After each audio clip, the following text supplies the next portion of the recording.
Good morning. Guys, for math today, I want you to work more with measurements. I want you to use those paper clips that you used last week or week before, large and small paper clips. There was a page in your packet where you could cut out the different paper clips.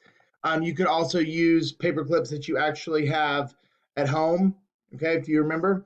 And you're going to turn to page 9 in your packet. It looks like this. Okay, so some of you, if you're got it downloaded, it's the page 9 as you scroll down, or if you've got the actual paper packet, which I believe most of you have, you're going to look for page 9. And it gives you two lines there, line A and line B, okay? And those are not straight lines, okay? So it's not going to be as simple as measuring a straight line out like this, okay?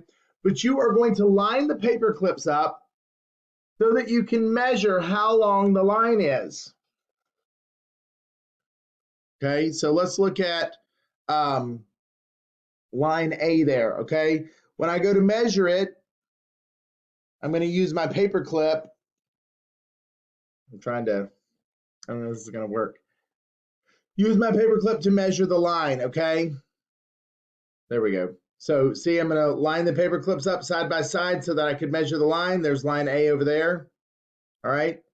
So use the big paper clips and the small paper clips to measure each line, okay? At the bottom of your page, it shows you where you can respond, small paper clips, large paper clips.